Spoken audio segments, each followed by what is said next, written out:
Hello दोस्तों, नमस्कार। कैसे हैं आप सब? जैसा कि आप सब जानते हैं, मैं आपका अभिषेक सर आपकी कोचिंग द चैलेंजर पॉइंट से, आपके यूट्यूब चैनल द चैलेंजर गुरु से बात कर रहा हूँ। जैसा कि आप सब जानते हैं, इधर आपका लेखपाल का बैच स्टार्ट हो गया है, जिसमें कि जीएस और मैथ की क्लासेस हो चुकी हैं जो है। और इसके बाद जो है आगामी क्लासेस धीरे धीरे मैं आपको लेक्चर प्रोवाइड कर रहा हूँ जो है।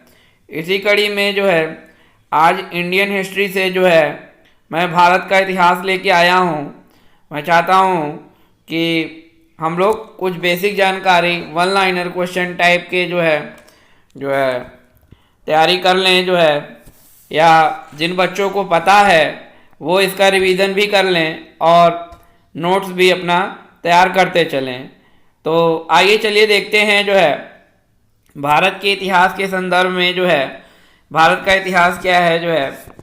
जानते हैं भारत का जो इतिहास है, उत्तर में हिमालय से लेकर दक्षिण में समुद्र तक फैला यह उपमहाद्वीप भारतवर्ष के नाम से ज्ञात है, जिसे महाकाव्य और पुराणों में भारतवर्ष अर्थात भारत का देश, ठीक है, महाकाव्य और पुराणों में इसको किस नाम से बताया गया है? भारतवर्ष अर्थात भारत का देश। तथा यहाँ के निवासियों को क्या कहा गया है? भारतीय। यहाँ के जो निवासी हैं उनको भारतीय कहा गया है, अर्थात भारत की संतान कहा गया है। यूनानियों ने भारत को इंडिया कहा। इंडिया किसने कहा था? भारत को इंडिया किसने कहा था जो है? यूनानियों ने। ये सब डायरेक्ट पूछे जाने वाले प्रश्न हैं, ठीक है। तथा मध्यकालीन मुस्लिम इतिहासकारों ने हिंद कहा था। हिंद किसने कहा था? ये आपसे पूछा जा सकता है।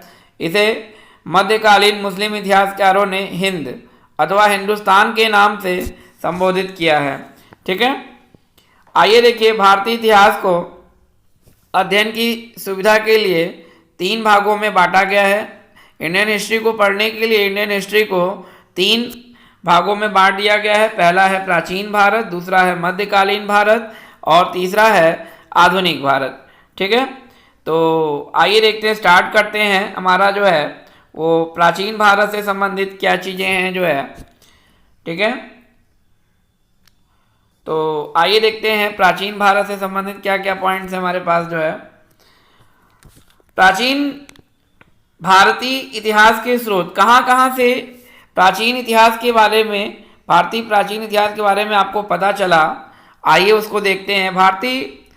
प्राचीन भारतीय इतिहास के विषय में जानकारी मुख्यतः 4 स्रोतों से प्राप्त होती है।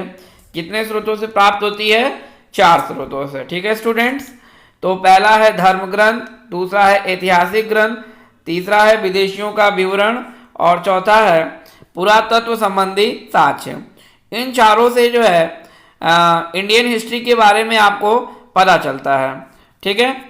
आगे देखिए, धर्म ग्रंथ एवं ऐतिहासिक ग्रंथ से मिलने वाली महत्वपूर्ण जानकारी, ठीक है। धर्म ग्रंथ एवं ऐतिहासिक ग्रंथ से जानकारी कैसे क्या प्राप्त हुई? भारत का सर्वप्राचीन धर्म ग्रंथ वेद है, ठीक है। अगर भारत के सबसे प्राचीन धर्म ग्रंथ की बात कहा जाए तो वे वेद हैं, जिसके संकलनकर्ता महर्षि कृष्णद्वैपायन वेद व्यास को माना जाता है। वेद व्यास जी जो थे, इनको जो है वेदों का संकलनकर्ता कहा जाता है, या इन्होंने जो है वेदों को लिखा था। वेद वसुधैव कुटुंबकम का उपदेश देता है। वसुधैव कुटुंबकम मतलब पूरी पृथ्वी ही हमारा परिवार है। भारतीय परंपरा वेदों को नित्य और अपौरुषेय मानती है, ठीक है। वेदों को क्या मानती है जो है? भारतीय परंपरा जो है नित्य तथा अपौरुषेय मानती है, ठीक है। इसके बाद आइए देखते हैं हमारे जो है, और वेद कितने प्रकार के होते हैं? वेद आपके जो है 4 प्रकार के होते हैं। पहला वेद है ऋग्वेद, दूसरा यजुर्वेद, तीसरा सामवेद और चौथा अथर्ववेद।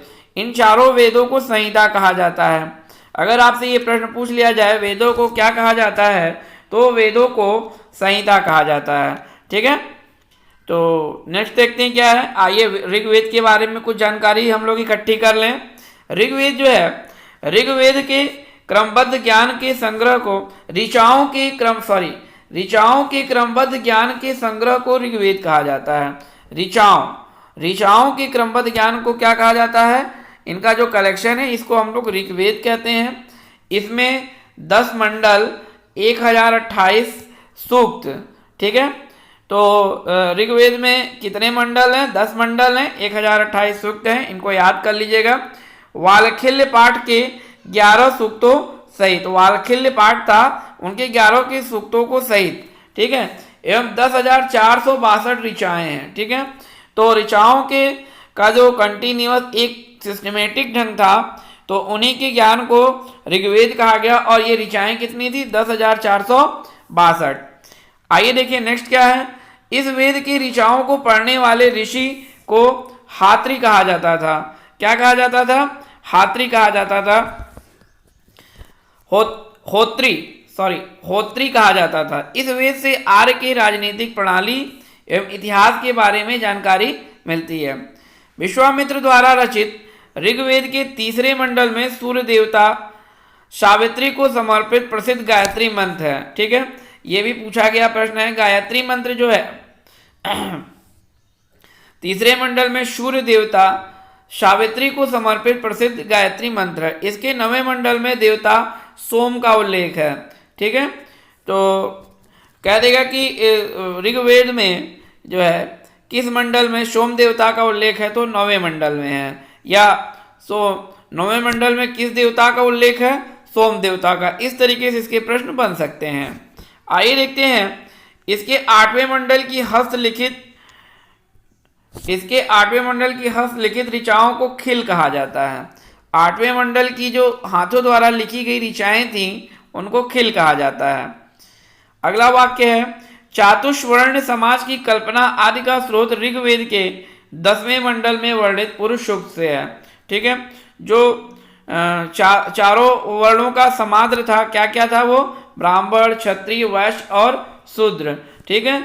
आदि का स्रोत ऋग्वेद के 10वें मंडल में वर्णित है। तो ऋग्वेद से ही हमको जो है ये जो हमारा जो समाज 4 वर्णों में डिस्ट्रीब्यूट था, बटा हुआ था, ब्राह्मण, क्षत्रिय, वैश्य, शूद्र, इसके बारे में जानकारी मिलती है। आदि पुरुष ब्रह्मा के क्रमशः मुख, भुजाओं, जंघाओं और चरणों से उत्पन्न हुए हैं, ठीक है। जितने भी आदि पुरुष हुए हैं वो मुख, भुजाओं, जंघाओं और चरणों से उत्पन्न हुए हैं ब्रह्मा जी के, ठीक है। आगे देखिए, धर्मसूत्र 4 प्रमुख जातियों की स्थितियों, व्यवसायों, दायित्वों, कर्तव्यों और विशेष अधिकारों में स्पष्ट विभेद करता है। जो धर्म सूत्र थे वो 4 प्रमुख जातियों की स्थिति, जो चारों जातियां थी, ब्राह्मण, क्षत्रिय, वैश्य, शूद्र, उनके स्थिति, व्यवसाय, दायित्व, कर्तव्य के बारे में जानकारी प्रदान करते हैं, ठीक है। आइए देखते हैं ईशा पूर्व एवं ईस्वी, ठीक है। ये क्या है? हमारा जो है समय का जो काल चक्र है, इसको कैसे इन्होंने डिसाइड किया था? वर्तमान में प्रचलित ग्रिगोरियन कैलेंडर, ईसाई कैलेंडर, जूलियन कैलेंडर, ठीक है। ईसाई calendar, Julian calendar, Gregorian calendar. Current में हम लोग जो है ग्रिगोरियन कैलेंडर को ही यूज कर रहे हैं जो है, ठीक है। ये ईसाई धर्म गुरु ईसा मसीह के जन्म वर्ष कल्पित पर आधारित है। जानते हैं कि ईसा मसीह का जब जन्म हुआ था तो जन्म के पहले के समय को ईसा पूर्व, ब्रिटिश क्राइस्ट या before the birth of Jesus Christ कहा जाता है, ठीक है। तो ईसा मसीह के जन्म के पहले के समय को ईसा पूर्व कहा जाता है। और करंट में जो हमारा टाइम पीरियड चलता है, जो जनवरी से स्टार्ट होते हैं, जनवरी, फरवरी, ये सब ग्रिगोरियन कैलेंडर से स्टार्टिंग मानी जाती है। ईसा पूर्व में वर्षों की गिनती उल्टी दिशा में होती है। जैसे महात्मा बुद्ध का जन्म 563 ईसा पूर्व में एवं मृत्यु 483 ईसा पूर्व में हुई थी, ठीक है। इसमें उल्टी गिनती होती है, मतलब जन्म से पहले जो है 1, 2, 3, 4 इस तरीके से माना जाता है। तो 563 ईसा पूर्व में और मृत्यु जो है वो 483 ईसा पूर्व में हुआ था। यानी ईसा मसीह के जन्म के 563 वर्ष पूर्व महात्मा बुद्ध का जन्म एवं 483 वर्ष पूर्व मृत्यु हुई थी, ठीक है। तो इस तरीके से जो है देख सकते हैं। आगे देखिए, ईसा मसीह के जन्म की तिथि का आरंभ हुआ सन ईसवी सन कहलाता है, ठीक है। वहां से जो है ईसवी सन की आपका स्टार्ट हो जाता है, जहां से ये ठीक है, इनका जन्म हुआ था। इसके लिए संक्षेप में ईस्वी लिखा जाता है। ईस्वी को लैटिन भाषा के शब्द एडी में भी लिखा जाता है। एडी यानी एनो डोमिनी, जिसका शाब्दिक अर्थ है in the year of Lord Jesus. ठीक है, एनो डोमिनी, एडी भी इसको शॉर्ट में लिखा जाता है, ईस्वी। आगे देखिए, इसके बाद क्या है जो है, इसमें मैं आपको बहुत महत्वपूर्ण प्रश्न करा रहा हूं जो है, इनके बारे में ये बेसिक जानकारी है जो है। ठीक है, बहुत डिटेल में नहीं जा रहे हैं हम लोग जो है, जो कि हमारे लेखपाल के दृष्टिकोण से महत्वपूर्ण है, उन्हीं पॉइंट्स को हम लोग कर रहे हैं। आगे वामन अवतार के 3 पगों का आख्यान का प्राचीनतम स्रोत ऋग्वेद है। ऋग्वेद से ही जो है भगवान विष्णु की वामन अवतार का जो है उसमें उल्लेख है, और उन्होंने 3 पग में पूरी पृथ्वी को नाप लिया था। आगे देखिए, ऋग्वेद में इंद्र के लिए 250, ऋग्वेद में इंद्र के लिए 250 और अग्नि के लिए 200 ऋचाओं की रचना की गई है। ठीक है, तो ऋग्वेद में इंद्र के लिए 250 और अग्नि के लिए 200 ऋचाओं की रचना की गई है। आगे देखिए, प्राचीन इतिहास के साधन के रूप में वैदिक साहित्य में ऋग्वेद के बाद शतपथ ब्राह्मण का स्थान है। ठीक है, किस ब्राह्मण का स्थान है? शतपथ ब्राह्मण का। आइए देखते हैं नेक्स्ट क्या है, यजुर्वेद। यजुर्वेद से संबंधित जानकारी प्राप्त करते हैं। यजुर्वेद में क्या क्या चीजें थी? सस्वर पाठ के लिए मंत्रों तथा बलि के समय अनुपालन के लिए नियमों का आकलन यजुर्वेद कहलाता था। यजुर्वेद सस्वर पाठ के लिए, मंत्रों और बलि के समय अनुपालन के लिए नियमों का जो संकलन था वो यजुर्वेद, इसके पाठकर्ता को अधर्यु कहते थे। ठीक है, इसको जो इनका जो पाठ करते थे उनको यजुर्वी कहा जाता था। यजुर्वेद में यज्ञों के नियम एवं विधि विधानों का संकलन मिलता है। यजुर्वेद में यज्ञों के नियम एवं विधि विधानों का संकलन मिलता है। यह एक ऐसा वेद है जो गद्य एवं पद दोनों में है। ठीक है, यजुर्वेद जो है वो आपका गद्य और पद दोनों में है। तो पूछ सकता है कि यजुर्वेद ऐसा कौन सा वेद है जो गद्य एवं पद दोनों में है, तो किसमें है? यजुर्वेद में। आइए देखिए, सामवेद के बारे में क्या जानकारी है हमारे पास। ठीक है, सामवेद, तो आइए देखते हैं जो है सामवेद से रिलेटेड बातें जो है। शाम का शाब्दिक अर्थ क्या है भाई? जो है शाम का जो शाब्दिक अर्थ है वो है गान। इस वेद में मुख्यतः यज्ञों के अवसर पर गाए जाने वाले ऋचाओं, यज्ञों के अवसर पर पाए जाने वाले ऋचाओं मंत्रों का संकलन है। इसके पाठकर्ता को उद्धात्री कहते हैं। ठीक है, तो सामवेद के पाठकर्ता को क्या कहते हैं? उद्धात्री कहते हैं। ठीक है, उद्धात्री कहते हैं। और यजुर्वेद के पाठकर्ता को क्या बताया है? अधर्यु, अभी आपको बताया। ठीक है, इसे भारतीय संगीत का जनक भी कहा जाता है। अगर संगीत की बात करें तो यहीं से सामवेद से ही जो है भारतीय संस्कृति की सामवेद में ही जो है भारतीय संगीत के बारे में जो है बताया गया है। यजुर्वेद और सामवेद में किसी भी विशिष्ट ऐतिहासिक घटना का वर्णन नहीं मिलता है। किसी भी हिस्टोरिकल जो घटनाएं हैं, जो हमारी ऐतिहासिक घटनाएं हैं, यजुर्वेद और सामवेद में इसके बारे में कोई भी घटना का वर्णन नहीं मिलता है। ठीक है, आइए देखें अथर्ववेद के बारे में क्या है जो है। अथर्ववेद जो है ये आपका जो है अथर्वा ऋषि द्वारा रचित, इस वेद में कुल 731 मंत्र, इसको अथर्वा ऋषि ने रचित किया था। इसमें 731 मंत्र हैं तथा लगभग 6000 पद्य हैं। ठीक है, 6000 पद्य हैं। इसके कुछ मंत्र ऋग वैदिक मंत्रों से भी प्राचीनतर है। अथर्ववेद कन्याओं के जन्म की निंदा करता है। अथर्ववेद में कन्याओं के जन्म की निंदा आपके अथर्ववेद में मिल जाएगी। ठीक है, इसमें कन्याओं के जन्म की निंदा किया गया है। अगर कोई आपसे पूछ ले कि कन्याओं के जन्म की निंदा किस वेद में कहा गया है, तो अथर्ववेद में कहा गया।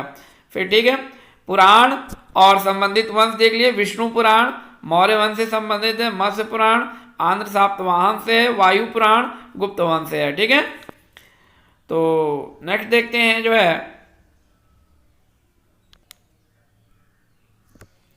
देखिए ऐतिहासिक दृष्टि से अथर्ववेद का महत्व इस बात में है कि इसमें सामान्य मनुष्य के विचारों तथा अंधविश्वासों का विवरण मिलता है। ठीक है, जो क्या नाम है, सामान्य मनुष्य जो हैं इनके विचारों और जो हमारे अंधविश्वास हैं इनका वर्णन अथर्ववेद में मिलता है। ठीक है, तो नेक्स्ट पॉइंट है, इसमें पृथ्वी सूक्त अथर्ववेद का प्रतिनिधि सूक्त माना जाता है। ठीक है, पृथ्वी सूक्त जो है अथर्ववेद का जो है मेन सूक्त माना जाता है। इसमें मानव जीवन के सभी पक्ष, गृह निर्माण कार्य, कृषि की उन्नति, व्यापारिक मार्गों का गहन खोज, रोग निवारण, समन्वय, विवाह, प्रणय गीत, राजभक्ति, राजा का चुनाव, बहुत से वनस्पति, औषधि, साप, वशीकरण, प्रायश्चित, मातृभूमि, महात्म्य आदि का विवरण दिया जाता है। मतलब एक तरीके से देखा जाए तो ये जो हमारा जो अथर्ववेद है ये हमारे मानव जीवन से बहुत कुछ संबंधित रखता है। ठीक है, इसमें प्रणय गीत, राजभक्ति, राजा का चुनाव, कृषि, मतलब हर चीज जो है इस वेद में मिल गया। जादू टोने का भी इसमें वर्णन किया गया है, ये आप जान लीजिए। अगर कोई पूछ ले किस वेद में जादू टोने का वर्णन किया गया है तो वो हमारा वेद है अथर्ववेद। ठीक है, नेक्स्ट पॉइंट है, अथर्ववेद में परीक्षित को कुरुओं का राजा कहा गया है। ठीक है, कुरुओं का राजा किसे कहा गया है? परीक्षित को कहा गया है। तथा कुरु देश की समृद्धि का अच्छा चित्रण मिलता है। इसमें सभा और समिति को प्रजापति की दो पुत्रियां कहा गया है। सभा और समिति, जो सभा होती थी, और समिति को प्रजापति की दो पुत्रियां कहा गया है। सबसे प्राचीन वेद ऋग्वेद एवं सबसे बाद का वेद अथर्ववेद है। ठीक है, सबसे प्राचीन वेद की अगर हम बात करेंगे तो ऋग्वेद था हमारा, और बाद का जो वेद है वो कौन सा वेद है? अथर्ववेद है। क्लियर है? वेदों को भली बात समझने के लिए 6 वेदांगों की रचना की गई। ये हैं शिक्षा, ज्योतिष, कल्प, व्याकरण, निरुत्तर और छंद। ठीक है, 6 वेदांग कौन कौन से हैं हमारे जो है? शिक्षा, ज्योतिष, कल्प, व्याकरण, निरुत्त और छंद। प्रश्न इस तरीके से पूछे जा सकते हैं कि हमारे कितने वेदांग हैं? तो 6 वेदांग हैं। ठीक है, इनमें से कौन सा वेदांग नहीं है? आपको 4-5 ऑप्शन दे दिया और पूछ लिया कौन सा है कौन सा नहीं है, इस तरीके की बातें। ठीक है, आइए देखें भारतीय ऐतिहासिक कथाओं का सबसे अच्छा क्रमबद्ध विवरण, ठीक है, पुराणों में मिलता है। जो पुराण हमारे हैं वो हिस्टोरिकल जो कथाएं जो कंटिन्यूअस चलती आई हैं उनका विवरण मिलता है। इसके रचयिता लोमहर्ष अथवा इनके पुत्र उग्रश्रवा माने गए हैं। ठीक है, इसके रचयिता कौन थे? लोमहर्ष थे, और इनकी संख्या पुराण जो है वो 18 है, जिनमें से केवल 5 मत्स्य, वायु, विष्णु, भागवत, ब्राह्मण एवं भागवत में ही राजाओं व वंशावली पाई जाती है। तो राजाओं की वंशावली किसमें पाई जाती है? मत्स्य, वायु, विष्णु, ब्राह्मण एवं भागवत में। ठीक है, तो इस तरीके से जो है आप देख सकते हैं।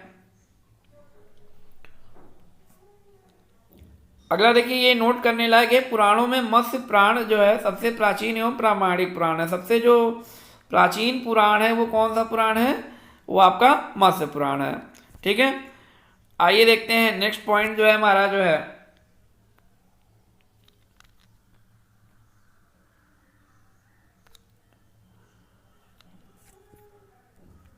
पुराणों में।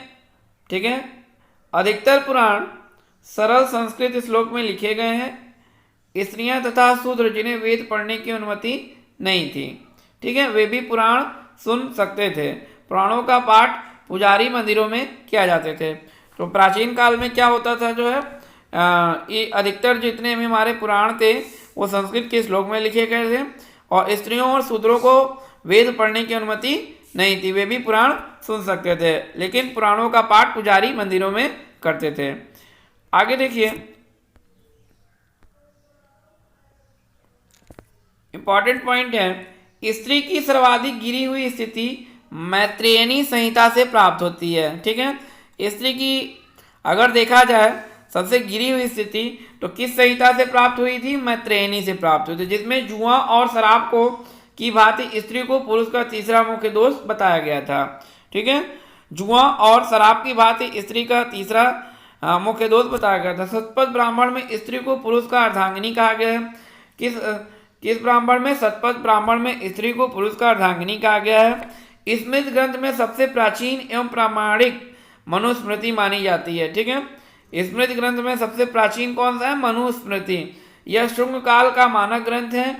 नारद स्मृति गुप्त युग के विषय में जानकारी प्रदान करता है। ये सब कीवर्ड्स हैं, इनको आप याद कर लीजिएगा। जातक में बुद्ध के पूर्वजन्म की कहानी वर्णित है। जातक में भगवान बुद्ध के पूर्वजन्म की कहानी है।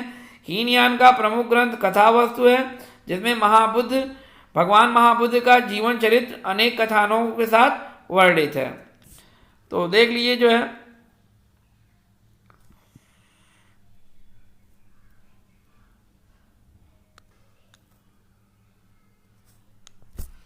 देखिए जैन साहित्य को आगम कहा जाता है। जैन धर्म का प्रारंभिक इतिहास कल्पसूत्र से ज्ञात होता है।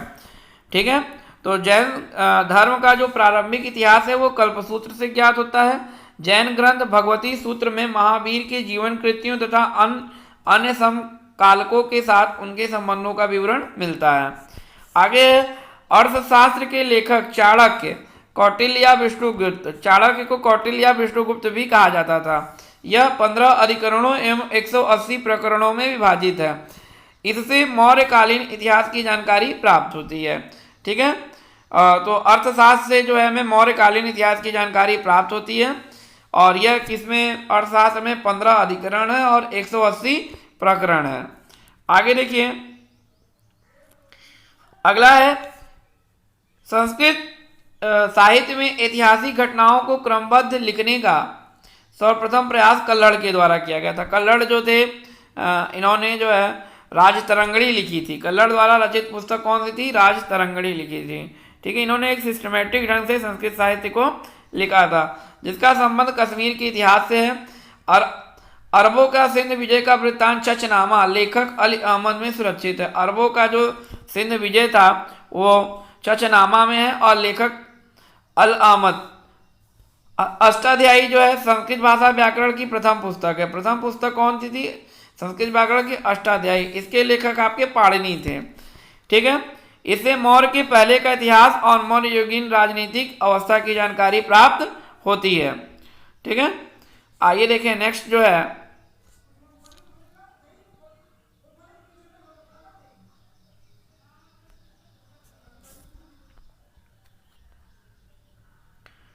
आगे है, आगे देखिए, कात्यायन की गार्गी संहिता एक ज्योतिष ग्रंथ है, फिर भी इसमें भारत पर होने वाले यवन आक्रमण का उल्लेख मिलता है। पतंजलि पुष्यमित्र शुंग के पुरोहित थे। पतंजलि जो थे वो पुष्यमित्र शुंग के पुरोहित थे। इनके महाभाष्य से शुंगों के इतिहास का पता चलता है। ठीक है, तो आइए देखिए विदेशी यात्रियों से मिलने वाली प्रमुख जानकारी क्या थी हमारी जो है,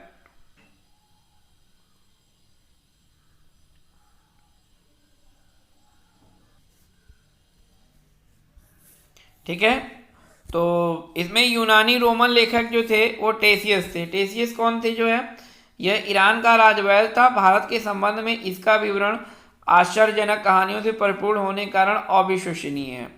ठीक है, तो टेसियस जो है ईरान का राजवैद्य था। हेरोडोटस जो है इसे इतिहास का पिता किया जाता है। फादर ऑफ हिस्ट्री किसे कहा जाता है? हेरोडोटस को। इसने अपनी पुस्तक हिस्टोरिका में 5वीं शताब्दी ईसा पूर्व के भारत जो कि अब ईरान हो चुका है के संबंध का वर्णन किया है, परंतु इसका विवरण भी अनुश्रुतियों एवं अफवाहों पर आधारित है। ठीक है, आइए देखिए सिकंदर के साथ आने वाले लेखकों में, ठीक है, तो सिकंदर के साथ कौन कौन आए थे जो है, सिकंदर के साथ आने वाले लेखों में निर्याकस, ठीक है, आनेसिक्रटस तथा आस्टिबुलस के विवरण अधिक प्रामाणिक एवं विश्वसनीय हैं। आगे देखिए मेगास्थनीज, यह सेल्यूकस निकेटर का राजदूत था जो चंद्रगुप्त के मौर्य के राज दरबार में आया था। इसने अपनी पुस्तक इंडिका, ठीक है, मेगास्थनीज ने कौन सी पुस्तक लिखी थी? इंडिका में मौर्य युगीन समाज एवं संस्कृत के विषय में लिखा है। आगे देखिए डायमेकस की क्या कहानी है जो है, ठीक है, डायमेकस जो था यह सीरियन नरेश आंतियोकस का राजदूत था जो बिंदुसार के राज दरबार में आया था। इसका विवरण भी मौर्य युग से संबंधित, मौर्य युग से ये भी संबंधित था डायमेकस जो है। ठीक है, सीरियन नरेश आंतियोकस का ये राजदूत था। किसका राजदूत था? आंतियोकस का। ठीक है, आगे देखिए डायोनीसियस, यह मिस्र नरेश टालमी फिलाडेल्फस का राजदूत था। ठीक है, जो अशोक के राज दरबार में आया था। ये किसके राज दरबार में आया था? अशोक के। टालमी, इसने दूसरी शताब्दी में भारत का भूगोल नामक पुस्तक लिखी थी। भारत का भूगोल किसने लिखी थी? टालमी ने लिखी थी। आगे देखिए, प्लिनी ने क्या लिखी थी? इसने प्रथम शताब्दी में नेचुरल हिस्ट्री, ठीक है, इसने प्रथम शताब्दी में नेचुरल हिस्ट्री नामक पुस्तक लिखी। इसमें भारतीय पशुओं, पेड़ पौधों, खनिज पदार्थों आदि के बारे में विवरण मिलता है। ठीक है, तो किसके बारे में विवरण मिलता है? ठीक है, आइए देखें नेक्स्ट क्या है। पेरिप्लस ऑफ द इरीथ्रियन सी, ठीक है, इस पुस्तक के लेखक के बारे में जानकारी नहीं है। यह लेखक करीब 80 ईस्वी में हिंद महासागर की यात्रा पर आया था। इसने उस समय के भारत के बंदरगाहों और व्यापारिक वस्तुओं के बारे में जानकारी दी थी। आइए देखिए नेक्स्ट जो है चीनी लेखक। अब देखिए आपके जो है यूनानी रोमन लेखक हो गए। आइए कुछ चीनी लेखकों के बारे में भी हम लोग जान लें जो है। ठीक है, पहला नाम आता है फाहियान का। यह चीनी यात्री गुप्त नरेश चंद्रगुप्त द्वितीय के दरबार में आया था। चंद्रगुप्त द्वितीय के समय में फाहियान आया था। इसने अपने विवरण में मध्य प्रदेश के समाज एवं संस्कृति के बारे में वर्णन किया। इसने मध्य प्रदेश की जनता को सुखी एवं समृद्ध बताया। यह 14 वर्ष तक भारत में रहा। फाहियान कितने वर्षों तक भारतवर्ष में रहा? 14 वर्षों तक रहा। ठीक है, इसके बाद संयुगन, वेनसांग, ठीक है, ये सब भी आया। तो आइए देखते हैं संयोगन। यह 518 ईस्वी में भारत में आया था। इसने अपने 3 वर्षों की यात्रा में बौद्ध धर्म की प्राप्तियां एकत्रित। इसने बौद्ध धर्म से रिलेटेड जो भी डेटा थे उसको इसने कलेक्ट किया था और ये 518 ईस्वी में आया था। आगे देखिए हमारे वेनसांग जो थे, इनके बारे में आइए जान लेते हैं वेनसांग की क्या कहानी है। ठीक है, यह हर्षवर्धन के शासनकाल में भारत आया था। ठीक है, और वेनसांग 629 ईस्वी में चीन से भारतवर्ष के लिए प्रस्थान किया था और लगभग 1 वर्ष की यात्रा के बाद सर्वप्रथम भारतीय राज्य कपिशा पहुंचा था। भारत में 15 वर्षों तक ठहरकर 645 ईस्वी में चाइना ये लौट गया। ठीक है, तो देख रहे हैं आप 629 ईस्वी में ये चीन से भारतवर्ष के लिए चला था, मगर जो इसको यहाँ आने में जो है 1 साल लग गए। ठीक है, उसके बाद 15 वर्ष तक ये भारत में रहा। भारत में कितने वर्ष तक रहा? 15 वर्ष तक रहा। फिर चाइना लौट गया। वह बिहार में नालंदा जिला स्थित नालंदा विश्वविद्यालय में अध्ययन करने और भारत से बौद्ध ग्रंथों को एकत्रित कर ले जाने के लिए आया था। इसका भ्रमण वृत्तांत CUकी नाम से प्रसिद्ध है, जिसमें 138 देशों का विवरण मिलता है। क्लियर है? आइए देखें इसके बाद जो है इसने हर्षकालीन समाज, धर्म और राजनीति के बारे में वर्णन किया। इसके अनुसार सिंध का राजा शूद्र था। वेनसांग ने बुद्ध की प्रतिमा के साथ साथ सूर्य और शिव की प्रतिमाओं का भी पूजन किया। ठीक है, वेनसांग ने भगवान बुद्ध के अलावा जो है वो सूर्य और शिव का भी यहाँ पे पूजा पाठ स्टार्ट किया था जो है। आइए देखिए, वेनसांग के अध्ययन के समय नालंदा विश्वविद्यालय के कुलपति आचार्य शीलभद्र थे। जब ये पढ़ रहे थे उस समय नालंदा विश्वविद्यालय के कुलपति आचार्य शीलभद्र थे। यह विश्वविद्यालय बौद्ध दर्शन के लिए प्रसिद्ध था। ये जो विश्वविद्यालय था ये आपका बौद्ध धर्म के लिए फेमस था। तो ये सब आप जान लीजिए कि कौन किसके लिए फेमस भी था। ये सब चीज़ें डायरेक्ट पूछी जाती हैं। देखिए इत्सिंग क्या थे? ये 7वीं शताब्दी के अंत में भारत आया था। इसने अपने विवरण में नालंदा विश्वविद्यालय, विक्रमशिला विश्वविद्यालय और अपने समय के भारत का वर्णन किया था। ठीक है, अपने समय का इनका जो भारतवर्ष था उस समय का इन्होंने इसमें वर्णन किया था। आइए देखें अरबी लेखक क्या, अलबरनी। अरबी लेखक जो थे अरबी लेखकों के बारे में जो है जान लें हम लोग। जो इसमें सबसे पहला नाम आपका आता है अलबरनी का। ठीक है, तो आइए देखें अलबरनी की कहानी। यह महमूद गजनवी के साथ भारत आया था। ये महमूद गजनवी के साथ आया था। ठीक है, अरबी में लिखी हुई इसकी कृति किताब उल हिंद तहकीक ए हिंद भारत की खोज, इसमें अरबी में लिखी हुई थी जो है। ठीक है, और आज भी इतिहासकारों के लिए एक महत्वपूर्ण स्रोत है। यह एक विस्तृत ग्रंथ है जो धर्म और दर्शन, त्योहारों, खगोल विज्ञानों, कीमिया, रीति रिवाजों, प्रथाओं, सामाजिक जीवन, भारतौल, मापन विधियों, मूर्तिकला, कानून, मापदंड, विज्ञान आदि विषयों के आधार पर 80 अध्यायों में विभाजित है। ठीक है, तो इस तरह से इसने 80 डिपार्टमेंट के से रिलेटेड जो है चीज़ों के बारे में लिखा था। इसमें राजपूत कालीन समाज, धर्म, रीति रिवाज, राजनीतिक आदि पर सुंदर प्रकाश डाला गया है। नेक्स्ट पॉइंट है हमारा इब्न बतूता। ये भी काफ़ी फेमस थे जो है। ठीक है, इब्न बतूता, इसके द्वारा अरबी भाषा में लिखा गया उसका यात्रा वृत्तांत, जिसे रिहला कहा जाता है। इसने वृत्तांत, अपनी यात्रा के बारे में पूरा वृत्तांत लिखा था, जिसको कि रिहला कहा जाता है। यह 14वीं शताब्दी में भारतीय उपमहाद्वीप के सामाजिक और सांस्कृतिक जीवन के विषय में बहुत ही प्रचुर और सबसे रोचक जानकारियां देता है। ठीक है, 14वीं शताब्दी में भारतीय उपमहाद्वीप में सामाजिक और सांस्कृतिक जीवन कैसा था, इसके बारे में काफ़ी रोचक जानकारियां इसने प्रदान की। 1333 ईस्वी में दिल्ली पहुंचने पर इसकी विद्वता से प्रभावित होकर सुल्तान मोहम्मद बिन तुगलक ने उसे दिल्ली का काजी या न्यायाधीश नियुक्त किया था। एमबीटी जो था, मोहम्मद बिन तुगलक जो था, 1333 में इसकी विद्वता से काफ़ी उस समय प्रभावित हुआ था और उसने इसे दिल्ली का काजी या न्यायाधीश नियुक्त कर दिया जो है। आइए देखें, अन्य और भी कुछ एक्स्ट्रा लेखक थे जो है, इनके बारे में भी जान लेते हैं हम लोग जो है। जैसे तारानाथ थे, यह एक तिब्बती लेखक थे जिसने कि कंक्यूर तथा तंग्यूर नामक ग्रंथ की रचना की। इसने भारतीय इतिहास के बारे में जानकारी दी।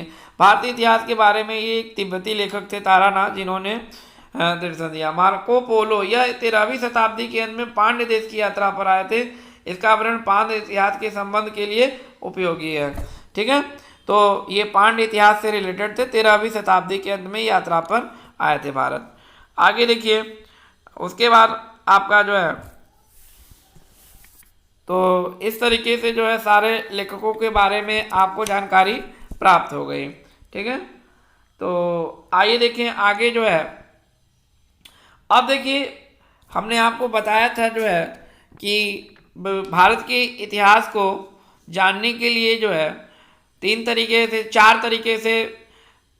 चार स्रोत से जानकारियाँ प्राप्त हो गई। धर्म ग्रंथ जान लिए, ऐतिहासिक ग्रंथ जान लिए, ठीक है, विदेशियों का विवरण और पुरातत्व संबंधी साक्ष्य। अब देखिए, इनसे हमको क्या साक्ष्य प्राप्त हुआ जो है, इनसे हमको सबसे पहले 1400 ईसा पूर्व के अभिलेख बोगाज कोई, एशिया माइनर और वैदिक देवता मित्र, ठीक है, वैदिक देवता मित्र वरुण, इंद्र, नास्त्य, ठीक है, अश्विनी कुमार के नाम मिलते हैं। ठीक है, तो ये एक अभिलेख बोगाज कोई, एशिया माइनर और इसके वैदिक देवता मित्र, अरुण, इंद्र, नास्त्य, अश्विनी कुमार के नाम इसमें मिलते हैं। आगे देखिए, आगे है मध्य भारत में भागवत धर्म विकसित करने का प्रमाण यवन राजदूत होलियोडोरस के वेशनगर विदिशिया गरुड़ स्तंभ लेख से प्राप्त होते हैं। सर्वप्रथम भारतवर्ष का जिक्र हाथी गुफा अभिलेख में है। भारतवर्ष का अगर देखा जाए तो किस अभिलेख में है? हाथी गुफा। आगे है सर्वप्रथम दुर्भिक्ष की जानकारी देने वाला अभिलेख सौगौरा अभिलेख है। इस अभिलेख में संकट काल में उपयोग हेतु खाद्यान्न सुरक्षित रखने का भी उल्लेख है। ठीक है, अगर भूखमरी पड़ जाए या कोई संकट काल आ जाए तो खाद्यान्न को कैसे सुरक्षित रखेंगे, इस अभिलेख में इसके बारे में जानकारी दी गई है। ठीक है, इसके बाद देखिए,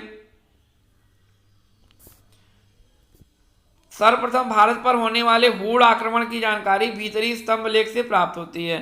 हूण आक्रमण जो है इसी भीतरी स्तंभ लेख से प्राप्त होती है। सती प्रथा का पहला लिखित साक्ष्य एरड़ अभिलेख से, ठीक है, इसके उस समय शासक भानुगुप्त थे, उनसे प्राप्त होती है। जो है उस समय पे सती प्रथा के बारे में जानकारी मिलती है।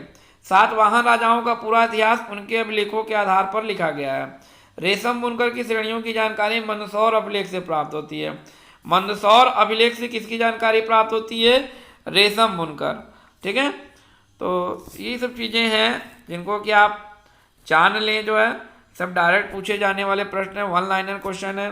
कश्मीरी नौ पाषाणिक पुरास्थल बुर्ज होम से गर्तावास, गड्ढा, घर इत्यादि का साक्ष्य मिलता है। इसमें उतरने के लिए सीढ़ियाँ होती थी। प्राचीनतम सिक्कों को आहा सिक्के कहा जाता था। जो प्राचीनतम सिक्के थे उनको आहा सिक्के कहा जाता था। इसी के साहित्य में काशार्पण कहा गया है। जो है ठीक है, इसी के साहित्य में क्या कहा गया है? काशार्पण कहा गया है।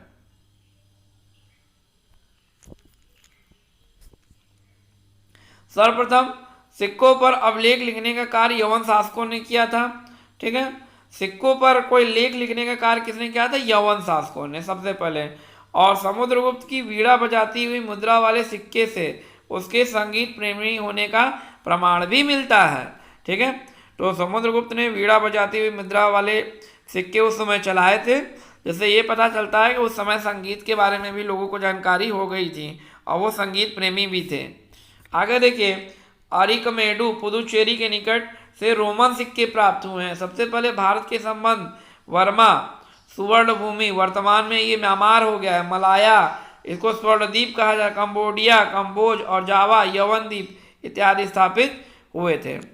ठीक है, आइए देखें कुछ अभिलेख और उनके शासक देख लेते हैं। हाथी गुम्बा अभिलेख शॉर्ट में कलिंग राजा खारवेल, जूनागढ़ गिरनार अभिलेख में रुद्र दामन थे, नासिक अभिलेख के गौतमी बलश्री थे, प्रयाग स्तंभ लेख के समुद्रगुप्त, एहोल अभिलेख के पुलकेशिन द्वितीय, मंदसौर अभिलेख के मालवा नरेश यशोवर्धन, ग्वालियर अभिलेख के प्रतिहार नरेश भोज, भीतरी एवं जूनागढ़ अभिलेख के स्कंदगुप्त, देवपाड़ा अभिलेख बंगाल शासक विजय सेन। ठीक है, इनको इसके बारे में बताया गया है। आगे देखिए नेक्स्ट जो है, अभिलेखों का जो अध्ययन है उसे अध्ययन इपीग्राफी से मिलता है। अभिलेखों का जो अध्ययन है वो कहाँ से प्राप्त होता है? इपीग्राफी से। उत्तर भारत के मंदिरों की कला की शैली नागर शैली एवं दक्षिण भारत के मंदिरों की कला द्राविड़ शैली कहलाती थी। उत्तर भारत की जो कला शैली थी उसे शैली नागर शैली कहते थे और दक्षिण भारत के मंदिर को द्राविड़ शैली कहते थे। ठीक है, दक्षिणापथ के मंदिरों के निर्माण में नागर और द्रविड़ दोनों शैलियों का प्रभाव पड़ा, अतः यह बेसर शैली कहलाती है। ठीक है, तो देख लीजिए जो है, आगे देखिए, पंचायतन शब्द मंदिर रचना शैली से संबंधित यह एक हिंदू मंदिर तथा पंचायतन शैली कहलाता है, जब मुख्य मंदिर के 4 सहायक मंदिरों से घिरा होता है। पंचायतन मंदिर के उदाहरण है। ठीक है, पंचायतन मंदिर क्या होता है जो है, इन्होंने इसके बारे में बताया था जो है, जो कि 4 मंदिरों से ये घिरा होता है। कंदरिया महादेव मंदिर खजुराहो में है, ब्रह्मेश्वर मंदिर भुवनेश्वर में है। ठीक है, लक्ष्मण मंदिर खजुराहो में, लिंगराज मंदिर भुवनेश्वर में, दशावतार मंदिर देवगढ़ उत्तर प्रदेश में है और गोंडेश्वर मंदिर महाराष्ट्र में। ये मंदिर से भी रिलेटेड डायरेक्ट पूछे जाते हैं प्रश्न, कौन मंदिर कहाँ पर है। ठीक है, तो आई थिंक कि आज के लेक्चर के लिए इतना काफ़ी है जो है। इसमें काफ़ी चीज़ें बता दी गई हैं जो है, जिनको कि आप ध्यान दीजिएगा जो है। इसके बाद हम लोग प्रागैतिहासिक काल, सिंधु सभ्यता, ठीक है, सिंधु सभ्यता, वैदिक सभ्यता इत्यादि के बारे में धीरे धीरे वन लाइनर जानेंगे। इसके बाद मैं आपको जो है आपको ऑब्जेक्टिव क्वेश्चन भी कराऊंगा जो है, कि आपने पढ़ लिया तो आपकी इसकी कितनी तैयारी है, तो उसे भी आप लोग देख लीजिएगा। तो आई थिंक कि हम लोगों की सीरीज अच्छी जा रही है। आप लोग पूरे डेटा को कलेक्ट कर लीजिएगा। इसका मैं आपको PDF भी प्रोवाइड करा दूंगा। आप मेरे टेलीग्राम के लिंक को ज्वाइन कर लीजिएगा जो है, जिससे कि आपको पता चल जाए। मेरा मोबाइल नंबर है 9450 84 66 और 79। ठीक है, इस पर आप जो है व्हाट्सअप कर दीजिए, मैं आपको टेलीग्राम का लिंक दे दूंगा, उस पर मैं कंटिन्यू PDF डाल रहा हूँ। तो आई होप गाइस कि आपको पसंद आ रहा होगा। तो फटाफट लाइक करो, सब्सक्राइब करो चैनल को हमारे जो है, और ज़्यादा से ज़्यादा लोगों तक शेयर करो, ताकि ज़्यादा से ज़्यादा स्टूडेंट इसको लाभ ले सकें। ठीक है, अब लेखपाल दूर नहीं, चलो मिलकर चैलेंजर गुरु की ओर जो है, अब आपका सिलेक्शन दूर नहीं है। तो मिलते हैं नेक्स्ट वीडियो में।